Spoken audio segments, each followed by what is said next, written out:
What is love and what is fear? They're questions we've all asked ourselves. Well, today we're going to explore some really profound answers from one of the greatest masters of Islamic spirituality, Sheikh Abdul Qadir Gilani, and see how he connects these two incredibly powerful emotions. So it all started with this one simple question that was put to the Sheikh. What is love? And wow, what a question, right? It gets right to the very core of our entire spiritual and human experience. All right, so how did he answer? He started by unpacking the reality of love. And this isn't just some dictionary definition. He describes it as a deep, all-encompassing spiritual state. He kicks it off by calling love a restlessness in the heart, this sort of divine longing for the beloved. But then, check out this metaphor he uses. Love is an intoxication. It's a state that just wipes out your normal consciousness. You become completely absorbed, totally lost in the object of your love. So what does that actually feel like? Well, the Sheikh lays out 4 key characteristics. For someone in this state, the entire world just shrinks until it seems as small and insignificant as a ring on your finger. The only thing you're really conscious of is witnessing the beloved. You're like a patient whose one and only cure is that sight. And eventually, every other desire just fades away, leaving you with only one thing, the desire for the Creator's love. Okay, so after this deep dive into love, the question naturally turned to fear. And the Sheikh's answer here is fascinating, because he shows us that fear isn't just one single thing. It's actually a whole spectrum of different spiritual states.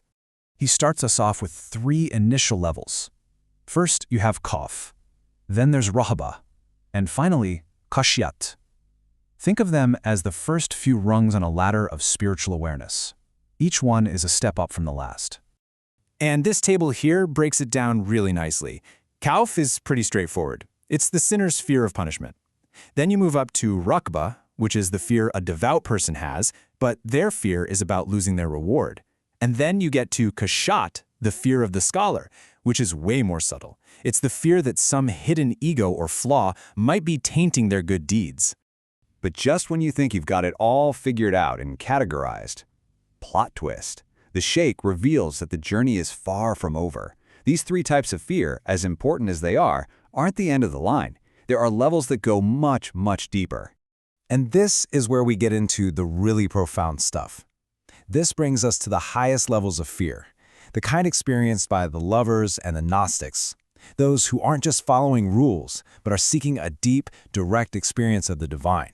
Now for the lovers, the ashiqeen, fear has absolutely nothing to do with punishment or reward anymore. Not at all. Their greatest, most profound fear is separation. It's this deep anxiety that they might miss the meeting with the beloved, that a veil might fall between them. And then we finally reach the absolute peak, the fear of the Gnostics, the Arifin. And this isn't fear born from what might happen. It's born from proximity. It's pure, unadulterated awe and reverence in the face of divine majesty. It's that natural, overwhelming feeling that comes from truly perceiving God. And here is the crucial difference that the Sheikh points out. Those lower fears of punishment or losing rewards or even hidden flaws, all of those can be calmed down by experiencing divine mercy and grace. But the Gnostic's fear, that state of pure awe, it's constant. It never, ever leaves them because it's a direct result of being perpetually aware of God's presence.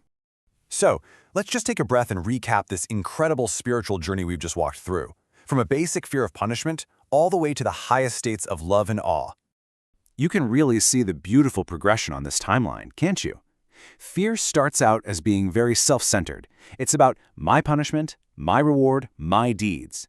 But as you move up the ladder, it becomes entirely God-centered. The lovers fear losing that connection, and the Gnostics simply live in a constant state of reverence. In the end, fear completely transforms from avoiding pain into the ultimate expression of love. And that leaves us with a final thought to really reflect on. In the Sheikh's teaching, the highest form of fear is basically inseparable from the deepest form of love.